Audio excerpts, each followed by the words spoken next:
very warm welcome to everyone, and this is Pompi's press conference at the airport. We have come to welcome him to Kenya. He's coming to attend the Love Nairobi Festival that is going to be happening on Friday all the way to Sunday. And he's right here. Welcome to Kenya, Pompi. Thank you so much. How It's great to be here. I'm great. Great. Thank you. How is the feeling being here in Kenya? Always a pleasure. Always lovely to be in Kenya. Probably. Is it your first time in Kenya, or have you been here before? No, I've been here a couple of times. I love Kenya. It's one of the countries that really supports my music. So yeah, I've been here a couple of times. But for the Love Festival, it's first time. Looking forward to see what God's gonna do here. And what are your expectations? We know you're here for the Love Nairobi Festival. We are all looking forward to it. What are your expectations as Pompi? I think my expectations is, the work's God to do His work. God to do His work here. I've seen a lot of the lineup. There's a lot of impactful, whether it's preachers or ministers in music, and I'm looking forward to see the works, what God's gonna do in this place. And of course, you, Pompi, you are the best gospel artist. I've listened to your song, and so many people ask themselves, where do you get the songs? How do you get the inspiration? Because there is a song that you did 4 months ago. Yes, it really did so well. Oh wow! How do you get the inspiration? I think music, it's a grace. I guess that's my talent that I was graced with, and I started out as a poet. So writing and lyrics are the core of my music, and then obviously transition to creating music. So I would say it's very inspired music, and it's just a gift. I didn't work to get it. God just granted it to me. And so many people consume your music from this country, your fans are actually asking, why have you probably not collaborated with any Kenyan artist, or are you looking forward to that? Yeah, no, definitely. I'm getting to meet a lot of the local artists more and more, even at some of the big gigs. We had a gig last week with in Uganda. I think it was about a week or 2 weeks ago. I had a concert there, and Shoti Baba was there. And I know he's also here, I'm definitely looking to collaborate from all African countries. Looking to collaborate with artists especially. Who would that Kenya. Be if you would probably collaborate with someone? So for now, it's probably the ones that I've met. So like even with Shoti Baba is the one I think I've gotten to sit with a lot more. But I guess I need to meet a lot more artists and get to collaborate with a lot more local artists. And of course you have huge people who do follow your music, and as you are here, of course they want to know what will be happening. How are you going to connect with them? Also here in Kenya you have huge fans. Yes. Do you maybe have a plan of meet and greet? Yes, definitely. I'm usually when I come, like now, I love to make even my personal arrangements just to meet local artists, to share, whether it's our challenges, share our testimonies, and obviously doing gospel music on the continent. So I'm definitely looking forward to that.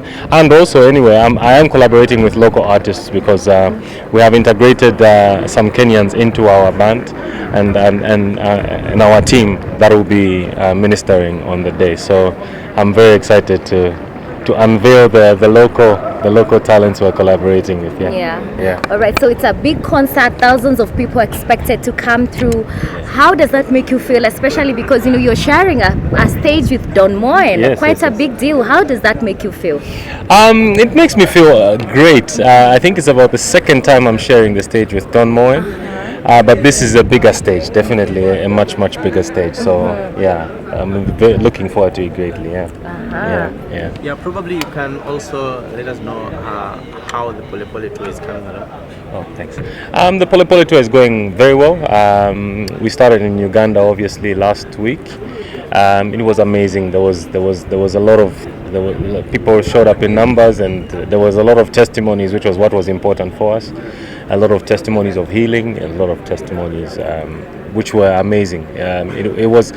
So it was a very big way to start. We're even nervous to see if the follow-up is gonna be as anyway, but we leave that to God. But yeah, it was really amazing. So today and now we're obviously in Kenya. Next week I'm having a show in 3 shows in Zambia, and then we are proceeding to Malawi. Yeah. Pole pole basically means slowly. Slow. Slow. Slow. Does it have to do anything to do with the name? Why you call it pole pole? Why I called it pole pole is I believe that patience is a spiritual practice. You cannot apply patience. We cannot apply faith without a waiting of some sort. So, and I just feel that all great things require patience, require time to be invested in. So I think it's a testimony of my life. There are a lot of things when I used to question God that, hey, I thought by now certain things would happen. But working on God's time, I've seen the fruits and the testimonies of that. Yeah. So Now I know you are. It's an amazing album, by the way. Thank you so much. Thank you. So, as Pompi, Yes. what is that one thing that you want your listener to leave after listening to the whole album? After listening to the whole album. Perhaps what's your favorite song from the album? Favorite song? That's difficult because I always say that I look at them like they're children. So I can't. It would be unfair for me to point one out as the favorite one. So genuinely, I don't have a favorite. But I've actually forgotten the other question. What would you want your listener to Take from the album. I think what I would want them to take is just waiting on God. Waiting on God. I think it's an album. Even the process of doing the album, what we've aspired to do with the tour, it's been a lot of faith. It's been a lot of faith. Even back home, what we're trying to do, it's almost something that has never been done before. So, but it has also taken a long time. So, I just want to encourage people that time produces great things. Yeah. Now talking about time, you have been in the music industry for more than a decade. Yes. I would like to know, I know you've also won so many awards, but I would really want to know what award or stage that you consider your biggest achievement so far. What awards I consider the biggest so far?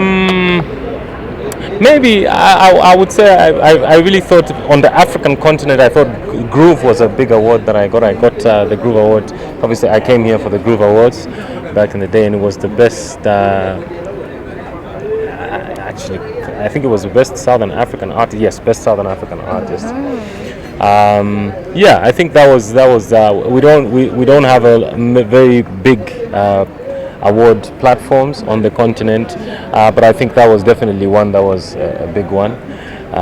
Yeah, I think that's the one I can think of right now. Congratulations, I know you're a father. Thank you so much. Thank you. What's different, or what's the biggest change that you have had to experience after now transiting to fatherhood? Translating to fatherhood. I almost feel like ministry has just begun for me. I now have somebody who I'm responsible. Me and my wife are responsible for, to sort of mold and to. So, but it's a lot of joy. A lot of joy. I think there's no feeling like it. Since the child is a product of two artists. Yeah. You expect a mini-me? Minimis. That's what everyone back home is saying, that the kid needs a record deal before he even starts singing. But I think we'll leave him to be free to do what God has assigned him to do. One of the things I really believe in is I don't believe we look for jobs. I believe we are born with jobs. Yeah, we are born with assignments that we just position ourselves in. So hopefully I'll help usher him into his God-given purpose. Yeah. And Pompi, you look so young, and I know you get a lot of texts from ladies, maybe simping, asking you maybe to date them, vitu kama hizo. How do you handle such? I get asked that question quite often, but I would say I create very clear boundaries around, and for years, I mean, I've kept very boundaries, because sometimes I feel people can be able to see whether there's a loophole. If like you can create clear boundaries where people are actually maybe, so for lack of a better word, intimidated to be able to make advances or any such type. So I think that's just worked for me for years, and I actually don't get any texts. don't get? Yeah, no. Wow. Maybe one last question. I really love to know, as someone who has interacted with, some Kenyan artists, how would you compare the gospel industry, Zambian with the Kenyan industry? The Kenyan industry. Very great question. I would say the energy. I hear. I don't know if it's in just East Africa generally. Us Zambians are very conservative. So when we're ministering, it's very. But here the energy is crazy, and I personally I love it so much. Yeah. So I think that's the big difference. Our industries, I think, are similar because I think we're both blessed. Because I think even here gospel is part of the mainstream music, and that's a blessing because there are countries where gospel is not mainstream, gospel is left to. So I would say we share that blessing, Kenya and Zambia together. As the African eagle, I know this is not breaking news that you're a big name in Africa. How do you now handle the pressure that comes with the different challenges in this sense? Mizu was a big album, Broken English, Bwana. So now with Pole Pole, how do you handle the pressure? Because of course we as your audience are always expecting something big. Bigger, yes. That's a great question as well. I would say I relieve myself of those pressures by just I like my music to be authentic to what I feel, and authentic to what I feel that I need to speak in that season, and I think I try to stay away from comparing too much, because there are certain with music I think it's very dynamic, because you'll find there's a certain album, for example there are certain albums that maybe in one region don't speak as much as in other regions. So you find like Miju definitely introduced me to Kenya. I know that much, my first album. But there are albums like Broken English that introduced me to different other markets, it's a different feel. So sometimes it's all the albums are never the same. The response, the reach is never the same. But in regards to a wide reach, I think Pole Pole has definitely given. It has opened many doors for us, and we're very grateful. So you wind up a message to your fans. Message to my fans: please come to the festival. Looking forward to come. Bring a friend, bring an enemy. Bring your landlord. I'm sure it'll be a massive blessing. I'll speak from me and my team. We've been preparing for what we are going to present for almost 6 months now. So hopefully it'll be something that'll be worthwhile for everybody to see. Thank you so much. Thank you. Welcome. Thank you.